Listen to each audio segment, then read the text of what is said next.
Everyone. So, accounting equation. Today the date is 17th April. Now, the accounting equation chapter has two parts. The main accounting equation which we are solving till now, and second is few formulas. Formulas I'll be taking on Monday. So you have to complete only up to question number 17 as of now, and question number 27. I might not have sent it in the group. I'll send it again. Send it today. So that question has to be done. Apart from that, 17 to 26 you don't have to do. Those are formulas. I'll be revising it. I'll be explaining it, and then we'll start with the formula-based questions. That is just a 1 or 2 days task. So that will be done on Monday. So tomorrow you'll be having the test of absolute this concept, that is accounting equation. Assets is equal to liabilities plus capital. Along with that, I have sent few questions, objective type, match the following, true or false, because now it is a criteria of our paper. We get these type of questions as well. So you prepare these. इसमें से जो technical वाले हैं I have covered in my lecture today and apart from that like if you have any doubt, so I can take it up. Fine. Okay.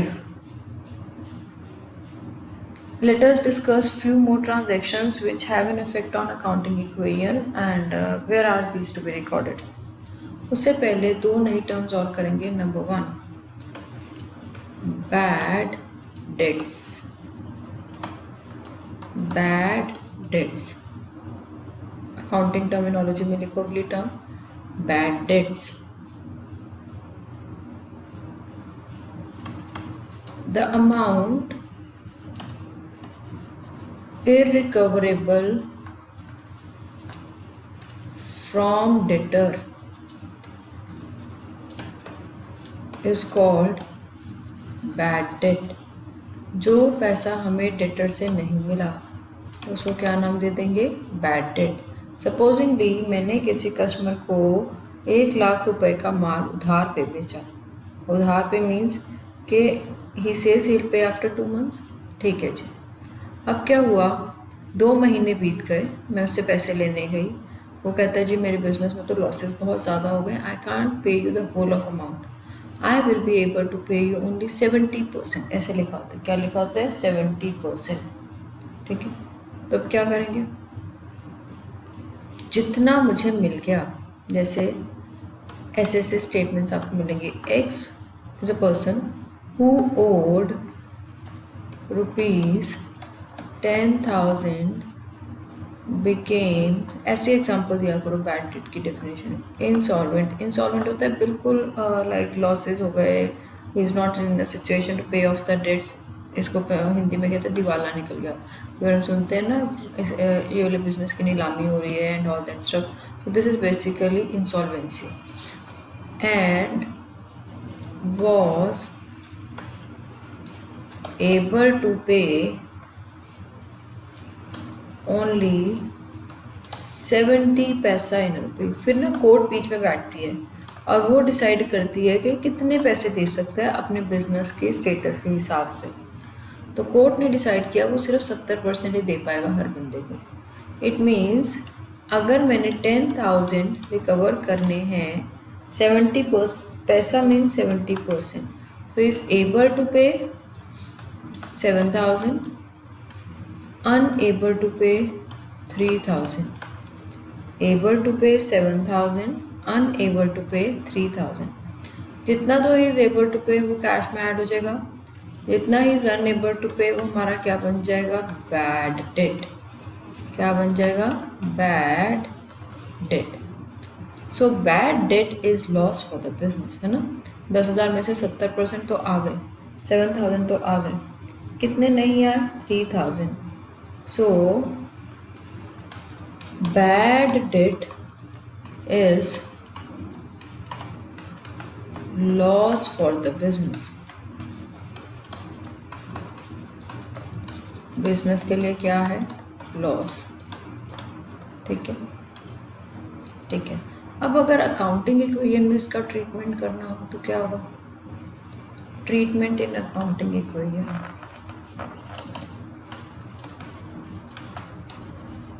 Debtor पैसा नहीं दे रहा, minus कर दो, इतने पैसे आने नहीं डेटर से, और बिजनेस का लॉस है, कैपिटल में से माइनस कर दो। बिजनेस का लॉस है, कैपिटल में से माइनस कर दो, ठीक है। So minus from debtor and minus from capital. Minus from debtor और बिजनेस का लॉस है, सारे लॉसेस कैपिटल में से माइनस होते हैं। तो बैड डेट्स क्या हो गया, it is a loss for the business. जब कोई बंदा डेटर जिससे मैंने पैसे लेने हैं, he is unable to repay the amount, तो it becomes loss, therefore it would be debited, therefore it would be deducted from capital, ठीक है। चलो एक और टर्म करते हैं, bad debts recovered. Bad debts recovered, ये क्या होता है? अब जिस बंदे ने मुझे पैसे नहीं दिए, जिस बंदे ने मुझे पैसे नहीं दिए, मैं भी ये सोच के बैठ गई कि वो पैसे मेरे मर गए, ठीक है ना। अब उस बंदे ने अपना बिजनेस दोबारा से रीसेट किया और अब उसका बिजनेस बहुत अच्छा चल गया। उसने ये सोचा कि मैंने जिन जिन लोगों के पैसे नहीं दिए थे, अब मैं पर्सनली उनके घर में जाके उनके पुराने पैसे दे के आऊँगा। वैसे तो ऐसी सिचुएशन बहुत कम होती है कि लोग मतलब एक बार सेटलमेंट हो गई और उसके बाद सपोजिंगली मेरा कुछ अनरिकवर्ड अमाउंट है तो वो आके दे जाए, बट समटाइम्स इट हैपन्स, ठीक है, not always, sometimes. The bad debts of previous years, है ना, पिछले साल नहीं पे कर पाया, इफ रिकवर्ड इन नेक्स्ट या फिर सब्सिक्वेंट ईयर, अगले साल में रिकवर हो पाया, is called bad debt recovered. क्या नाम देंगे उसको? बैड डेट रिकवर्ड, है ना, बड़ा बड़ा लिखो। It is unexpected income for business, है ना। हमने तो सोचा नहीं था, हमने सोचा सेटलमेंट हो गई, अब वो 70% ही दे पा रहा है, इट इज ओके। अब वो एकदम से अगर दे देगा मेरे पैसे, that would be bad debt recovered. So that is unexpected income. कहाँ कहाँ आएगा? वो पैसे दे रहा है, देखो कैश में ऐड हो जाएगा, और इनकम है bad debt recovered income, therefore added to capital। Income है इसलिए कैपिटल में क्या हो जाएगी? ऐड, इसलिए कैपिटल में क्या हो जाएगी? Add. This is known as bad debt recovered. क्या कहते हैं? बैड डेट रिकवर्ड, ठीक है। चलो कुछ अब ट्रीटमेंट्स और थोड़े से देखें। वही वाला चार्ट बनाओ जैसे मैं बनाती हूँ, not accounting equation, transaction effects, ठीक है।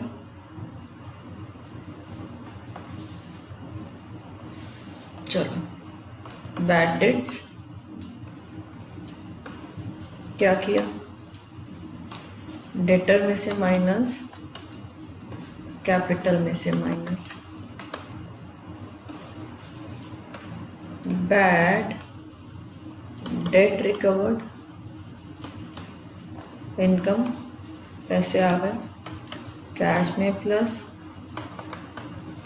कैपिटल में plus.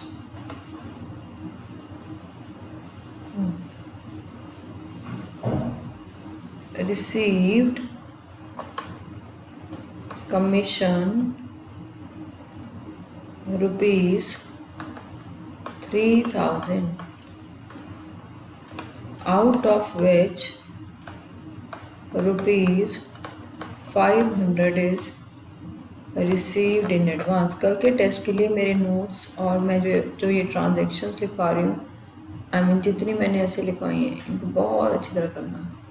Consult strictly my copy and 1 to 17 sums of the back, बस, मतलब जो मैंने आपको वर्क पेपर भेजा था 1 to 17 sums and objective type questions, ठीक है। Received commission 3,000, out of which 2,500 is advance commission। देखें कमीशन रिसीव की, कैश में 3000 add, advance commission,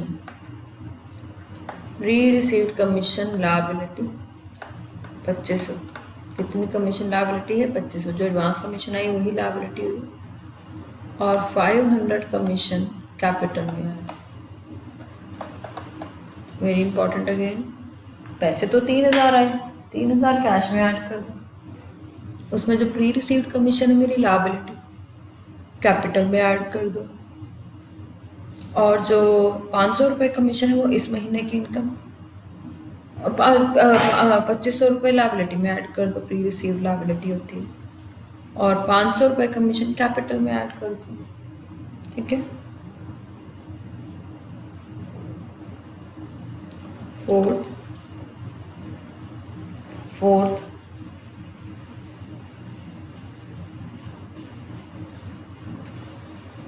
issued a cheque, issued मतलब पे करना, अ चेक टू श्याम,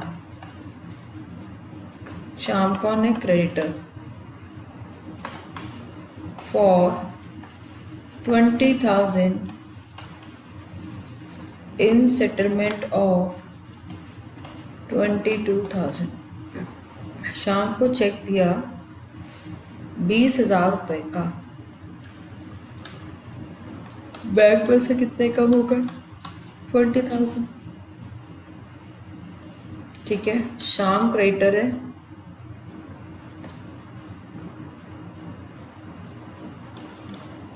शाम क्रेडिटर है, उसमें से कितने माइनस हो गए 22,000। इन सेटलमेंट है ना, सेटलमेंट मतलब खत्म हिसाब किताब।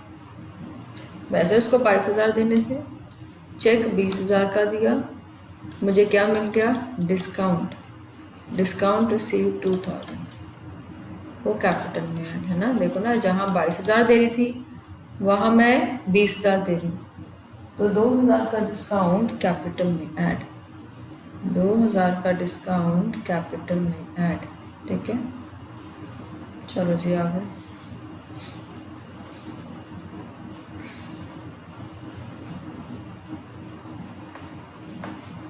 फिफ्थ करवाया था ये, डेप्रिसिएशन ऑन मशीनरी। क्या करेंगे, मशीनरी में से माइनस और डेप्रिसिएशन कैपिटल में से माइनस, क्योंकि ये मेरा क्या है, लॉस, क्या है, लॉस। अच्छा, कई बार कैसे दिया होता है, depreciation on machinery at the rate of 10% और मशीनरी की वैल्यू है 2 लाख, तो कितना माइनस होगा, 2 लाख पे 10% 20,000, 20,000 कैपिटल में से माइनस हो जाएगा और 20,000 एसेट में से माइनस। ठीक है, 2 लाख पे 10%, 2 लाख पे 10%। ठीक है जी, चलो आते हैं नेक्स्ट। और कौन सा आपका पॉइंट था, goods destroyed by fire.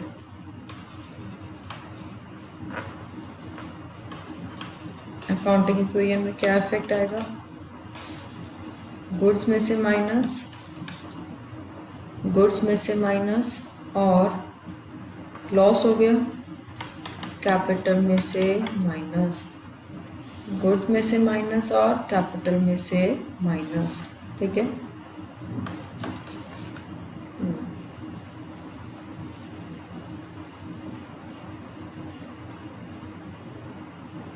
withdrew cash from bank for office use, withdrew cash from bank for office use, cash बढ़ गया, बैंक कम हो गया,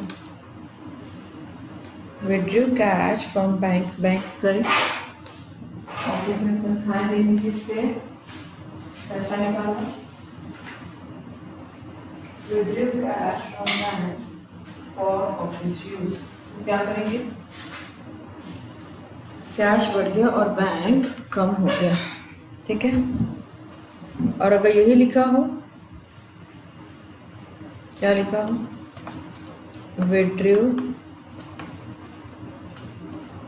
cash from bank for personal use,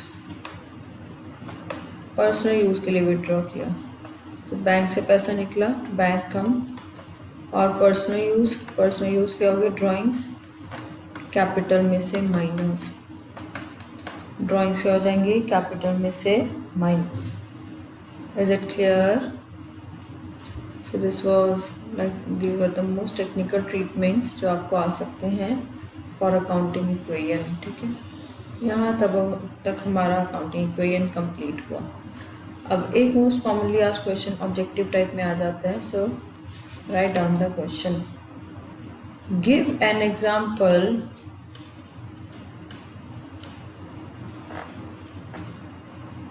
of a transaction, imagine करना है strongly इस question में, of a transaction which results in,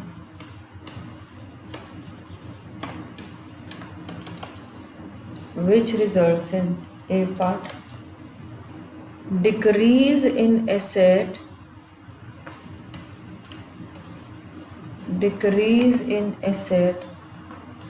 and decrease in liability. कहते कोई भी ऐसा एग्जाम्पल दो जिसमें साथ साथ एसेट भी कम हो जाए और साथ साथ लायबिलिटी भी कम हो जाए। Decrease in asset and decrease in liability.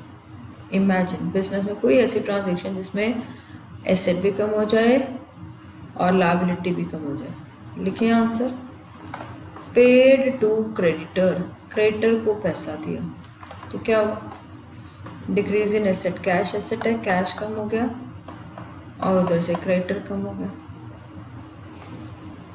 एक और एग्जांपल कर लो, आउटस्टैंडिंग एक्सपेंसेस पेड, क्या करेंगे, कैश कम और उधर से लायबिलिटी कम, जो भी आउटस्टैंडिंग सैलरी कम, ठीक है। So decrease in asset and decrease in liability. B part, increase in asset and increase in liability. कहते हैं कोई भी एग्जांपल दो, कोई भी जिसमें एसेट भी बढ़ रही है और लायबिलिटी भी बढ़ रही है। Raised a bank loan, bank से लोन लिया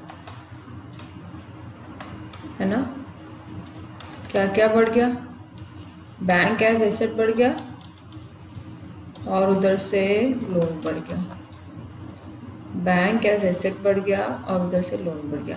अकाउंटिंग कोई है ना, वहाँ से गड़बड़ हो सकता है थोड़ा सा। अच्छा, अकाउंटिंग कोई का एक फंडा पता है ना आपको, अगर आपका सपोजिंग कि फर्स्ट ट्रांजेक्शन ठीक है, सेकंड ठीक है, थर्ड गलत हो गई, तो थर्ड के बाद फोर्थ फिफ्थ सिक्स सारी गलत हो जाएंगी क्योंकि उसमें इंफॉर्मेशन गलत हो गई, थर्ड में डाटा चेंज हो गई, फिर आगे वाला सारा सब गलत। So you have to be very careful in accounting equation, ठीक है। तो रेज्ड अ बैंक लोन, ये भी ऐड कर लो रिवीजन में। मैंने आपको कहा था बैंक कभी लोन हमें कैश में नहीं देता, हमारे अकाउंट में डालते हैं, तो बैंक लोन आपने बैंक में प्लस करना है, लोन लायबिलिटी में प्लस करना है।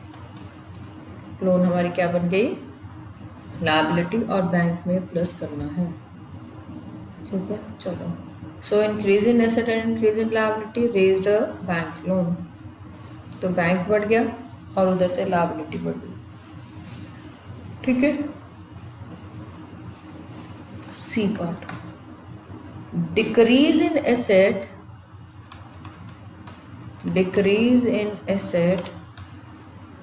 And decrease in capital,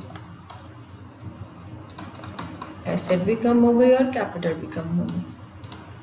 paid salary to employ, कोई भी खर्चा पेड, रेंट पेड, अब क्या होगा, कैश बाहर चला गया, कैश में से माइनस, और सैलरी खर्चा है, खर्चा कैपिटल को घटाती है, कैपिटल में से माइनस, रेंट पेड, कैश में से माइनस कैपिटल में से minus, so decrease in asset and decrease in capital. D part, increase in asset and decrease in another asset. Increase in asset and decrease in another asset. एक asset बढ़ गई, दूसरी asset कम हो गई. Increase in asset and decrease in another asset. क्या करेंगे?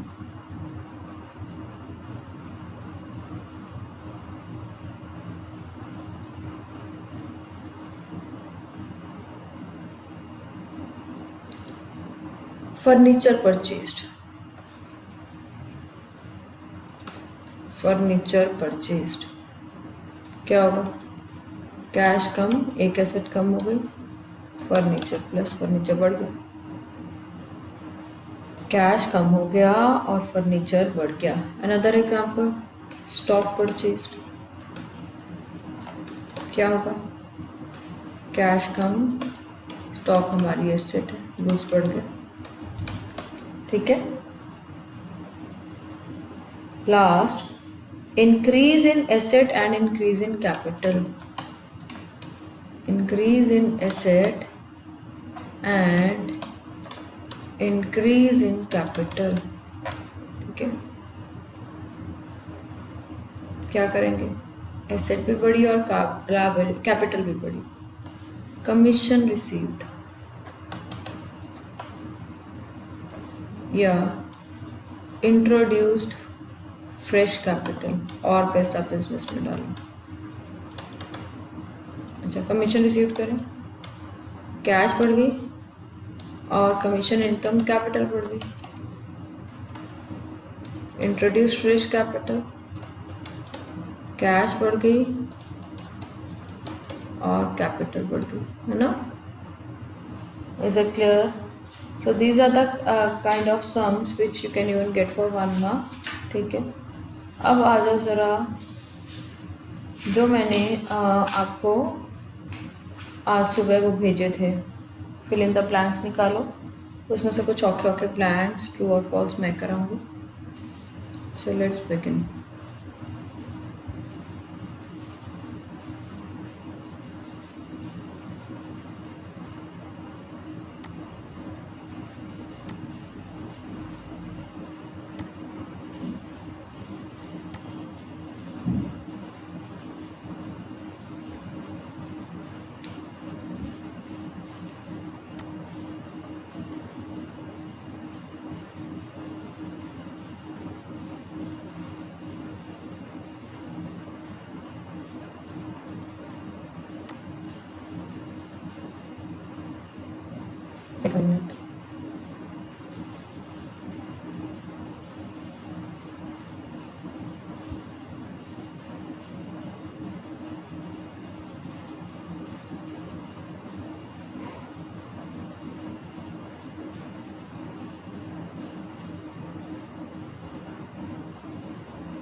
Page गड़बड़ हो गया,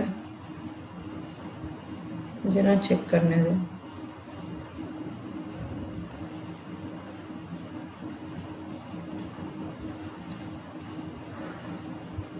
एनीवेज, पेज आपके पास तो आए हुए, आप रिवाइंड करके देख लेना. मैं आगे चलती हूँ. चलो,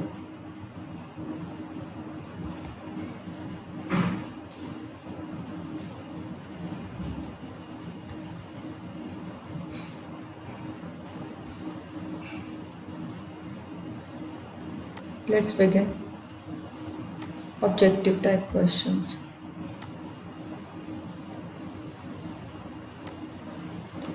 Objective type questions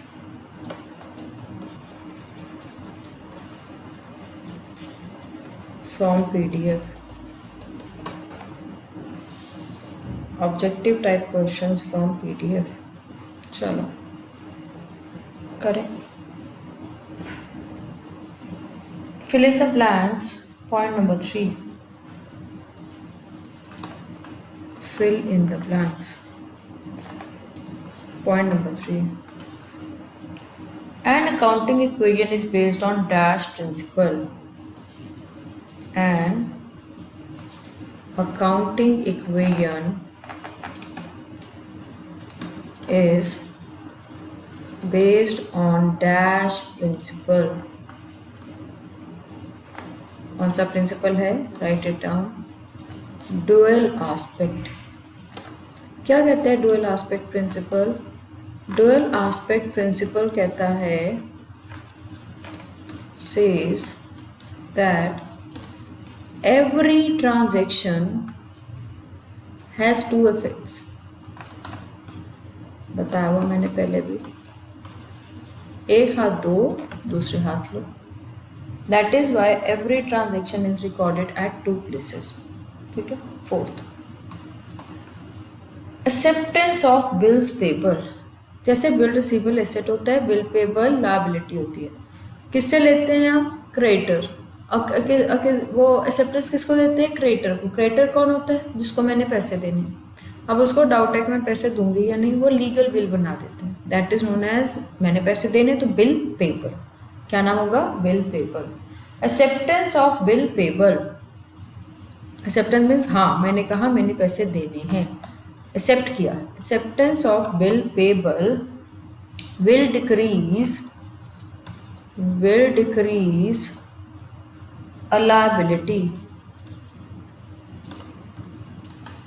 in the form of कौन सी लायबिलिटी कम हुई? क्रेडिटर कम हो गए.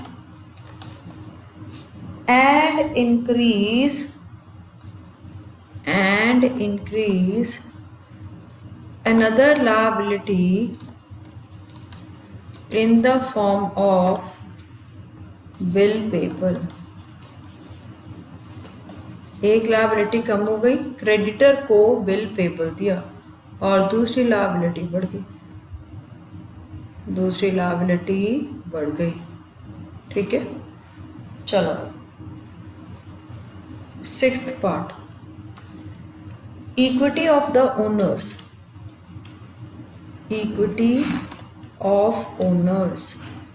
ओनर्स का पैसा इज कॉल्ड कैपिटल. ओनर के पैसे को क्या नाम देंगे? Capital. 8th, the equity of the creditors is called. Equity का मतलब पैसा. इक्विटी ऑफ क्रेडिटर्स, स्टेक जितना क्रेडिटर ने लगाया, is called liability.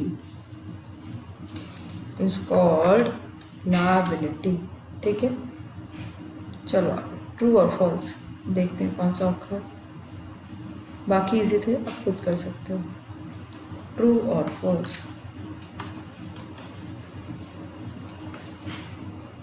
Fifth part,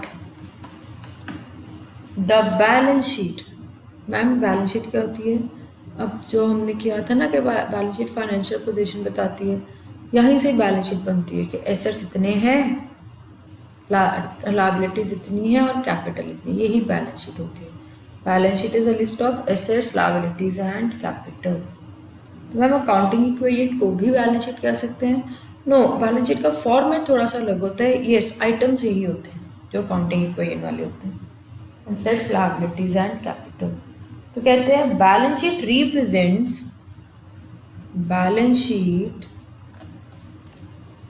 represents the expansion of equation.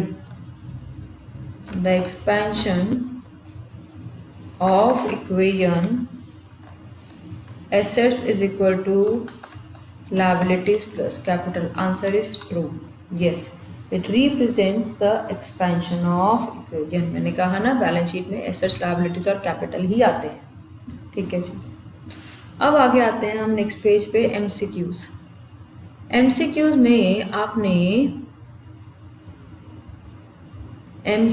में आपने सेकंड पॉइंट और थर्ड पॉइंट अभी नहीं करना.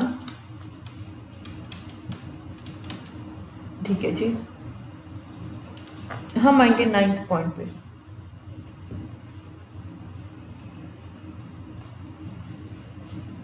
ओनर्स इक्विटी कितनी दी हुई है? मैंने क्या कहा, ओनर्स इक्विटी किसको कहते हैं? कैपिटल को। कितनी दी हुई है कैपिटल? 50,000। एक्सटर्नल लायबिलिटी यानी लायबिलिटीज कितनी दी हुई हैं? 40,000। कैश भी दिया हुआ है 20,000। कहते बताओ टोटल एसेट्स कितने? 3-4 ऑप्शन हुए हैं, एमसीक्यू चाहिए तो ना, मल्टीपल चॉइस क्वेश्चन। अच्छा, total assets is equal to liabilities plus capital. हमें लायबिलिटी कितनी दी हुई है? 40,000। कैपिटल कितनी दी हुई है? 50,000, है ना? सॉरी, 9th पॉइंट है ना, ओनर्स इक्विटी दिया हुआ है 80,000, 80 दिया हुआ है, ठीक है। और लायबिलिटी कितनी है? 40,000। तो टोटल एसेट्स कितने हो गए? 1,20,000। Answer is 1,20,000।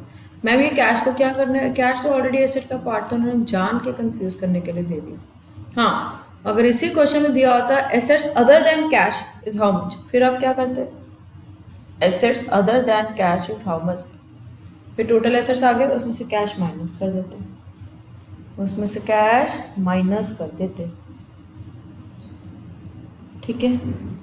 अच्छा, कैपिटल का एक और नाम बताया था, नेट वर्थ। क्या बताया था? Net worth. तो 13th पॉइंट देखो, 13th पॉइंट, हमें टोटल एसेट्स दिए हुए कितने? 1,80,000। हमें आउटसाइड लायबिलिटीज दी हुई है कितनी? 50,000। कहते हैं नेट वर्थ बताओ। Net worth means capital. If assets is equal to liabilities plus capital, can I say capital is equal to assets minus liabilities, है ना? तो assets कितने हैं? 1,80,000। liabilities कितनी है? 50,000। capital कितनी आ गई? 1,80 minus 50, that is 1,30,000। capital कितनी आ गई? 1,30,000, ठीक है जी।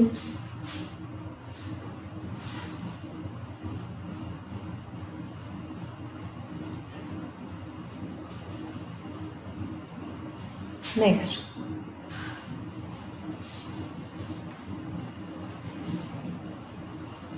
और कौन सा क्वेश्चन है?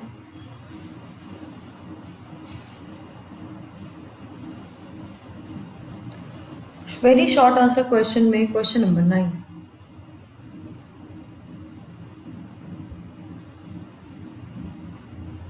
वेरी शॉर्ट आंसर क्वेश्चन में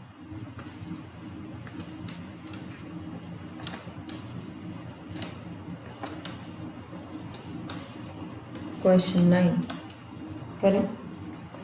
A debtor paid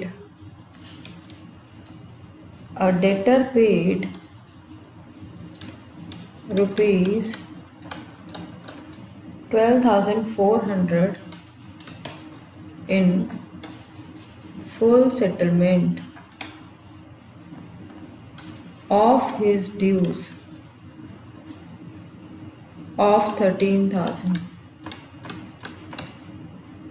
How will it affect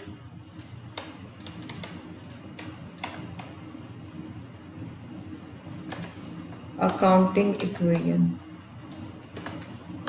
हाँ जी, कहते हैं डेटर ने 13,000 पे करने थे। How will it affect capital? Sorry, not accounting equation. How will it affect capital? सिर्फ कैपिटल पे इफेक्ट पूछे। डेटर ने 13,000 देने थे, 12,400 दिए। इस अमाउंट को कहते हैं कम देना, तो हमने डिस्काउंट्स ऑफर कर दिए। So it means I am business. It means business has allowed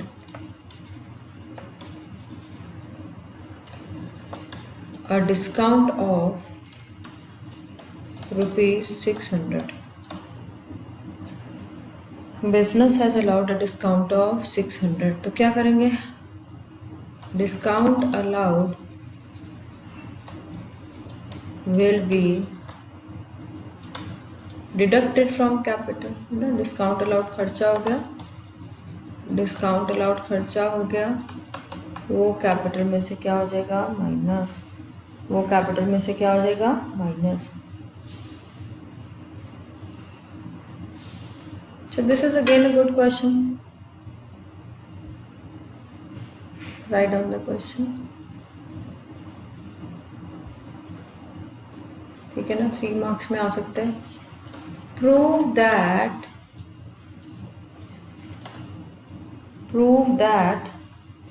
accounting equation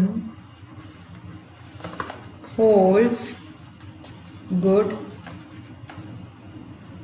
under all circumstances.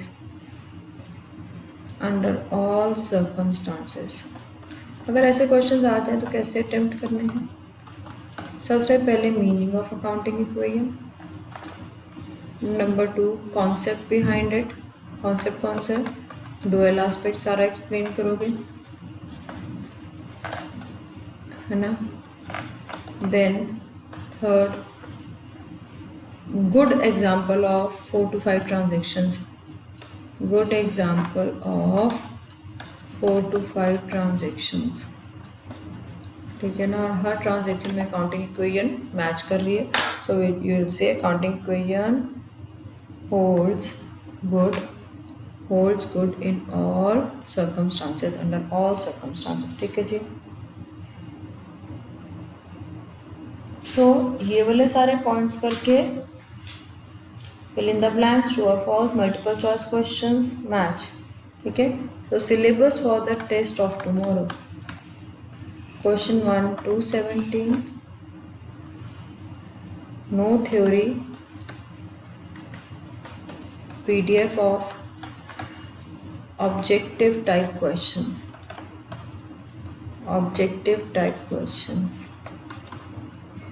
ठीक है। and today after the class I'll sit on Zoom at 7:30. At 7:30 we'll meet on Zoom for doubts। ठीक है, so listen to the lecture and then after the lecture we'll clear all the doubts। ठीक है, and with this my first portion of accounting equation is complete। now only formulas are left for Monday Tuesday, 2 दिनों में खत्म हो जाएंगे।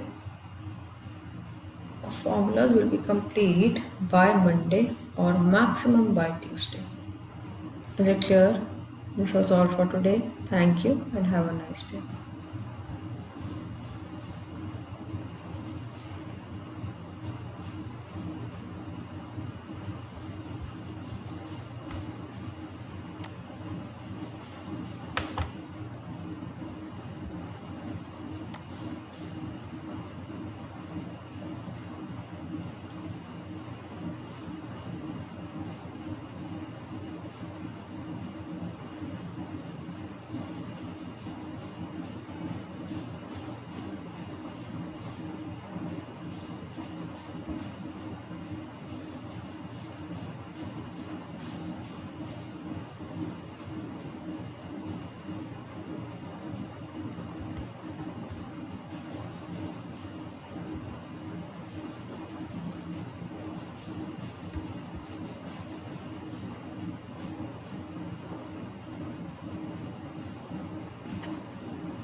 से अब भाई है, बड़ी परेशान हूँ।